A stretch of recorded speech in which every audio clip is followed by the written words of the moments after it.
ज्वालामुखी का मॉडल है, ठीक है ना।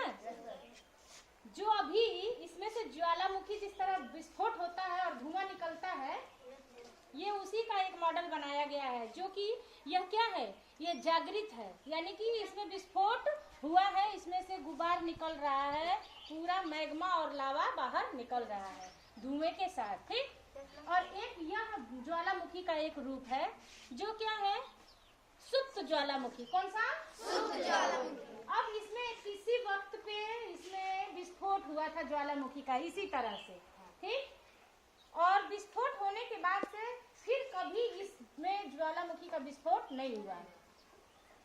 तो जब ज्वालामुखी का विस्फोट होता है, आप जानते ही हैं, जहाँ की पतली धरातल की परत रहती है, वहाँ से फाड़ करके वो धरातल फट जाती है, जैसे रोटी फूला कमजोर फट गया, वैसे ही ये बाहर की तरफ धरती निकल गई और अंदर का जो गर्म भाग होता है उसे क्या कहते हैं?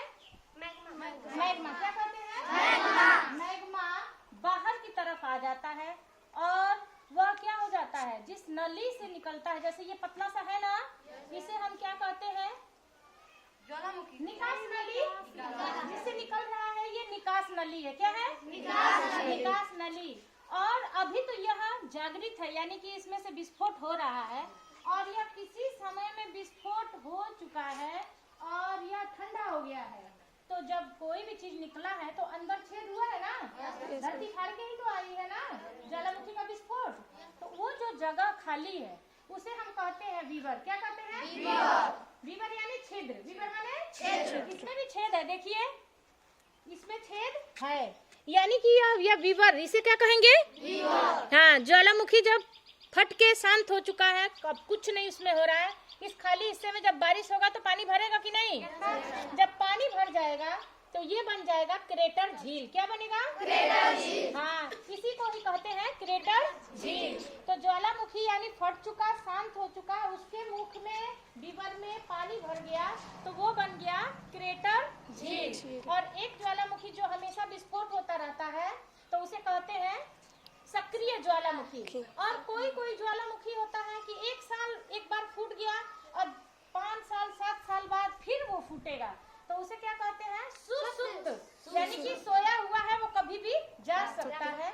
ऐसा ही एक विस्फोट हुआ है इथोपिया में, है ना, जिसका इतना ज्यादा भयंकर विस्फोट हुआ है ज्वालामुखी का कि ज्वालामुखी यहाँ से 4400 किलोमीटर दूर पे है, लेकिन उससे जो ये धुआं निकल रहा है वो धुआं हमारे दिल्ली तक आ गया है, जिससे हमारा एयरपोर्ट भी प्रभावित हो गया है। प्रदूषण की वजह से जहाज भी उड़ान नहीं भर पा रही है। सोच लीजिए यह कितना हानिकारक है ना। और ये इतनी 4400 किलोमीटर की दूरी से हवा का गुबार अपने देश तक आ चुका है, यानी कि इसकी जो गैस है वो बहुत ही जहरीली है और प्रदूषण को बढ़ाने वाला है ना। लेकिन आप जानते भी होंगे कि इससे हमारा कुछ फायदा भी है और कुछ नुकसान भी है। तो इनमें से कौन बच्चा आएगा जो ज्वालामुखी के बारे में और अच्छे से बताएगा? अंशिका आओ, अब अंशिका बताएंगी। चलो बेटा, तो ज्वालामुखी के बारे में आप क्या बताना चाहती हो? जहाँ की धरातलें कमजोर होती हैं, दुर्बलता मंडल के उस भाग से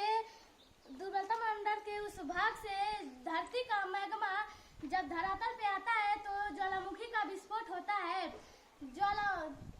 ज्वालामुखी नहीं, धरातल पे जब मैग्मा आता है तो और ठंडा हो जाता है तो उसे हम लावा कहते हैं। ज्वालामुखी 3 प्रकार के होते हैं। पहला सक्रिय ज्वालामुखी, दूसरा सुप्त ज्वालामुखी, तीसरा शांत ज्वालामुखी। जैसा अभी हमने बताया था, है ना। हाँ, ये अभी कौन सा ज्वालामुखी है? सक्रिय। हाँ, सक्रिय यानी कि इसमें विस्फोट हो चुका है, अभी हुआ है। हाँ, आगे बताइए, आपको क्या पता है?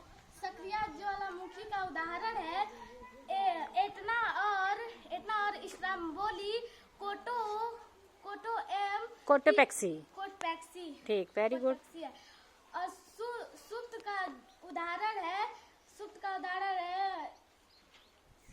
कोई बात नहीं, आगे बताइए, जो आपको पता है वो बताइए।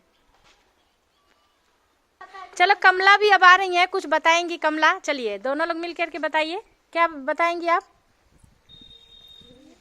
हाँ बताइए, ज्वालामुखी के बारे में क्या बताना है? भारत का एकमात्र ज्वालामुखी अंडमान निकोबार के द्वीप के समूह बहुत अच्छा है। हाँ, ज्वालामुखी का बताइए ज्वालामुखी से कोई फायदा है? कोई क्या? इससे क्या होता है? हाँ हाँ, बताइए। वेरी गुड, काली मिट्टी से लावा से कपास की खेती। बहुत अच्छा। काली मिट्टी का निर्माण जब ये निकलेगा तो चारों तरफ क्या हो जाएगा? इसमें से बहुमूल्य धातुएं निकलती। बहुत अच्छा, वेरी गुड। और इसका नुकसान क्या है? इससे प्रदूषण फैलता कौन सा प्रदूषण? वायु कौन सा? प्रदूषण। ठीक है, बहुत अच्छा, वेरी गुड। सभी लोग इन लोगों के, दोनों लोगों के लिए गुड गुड ताली का क्लैप करेंगे। चलिए स्टार्ट।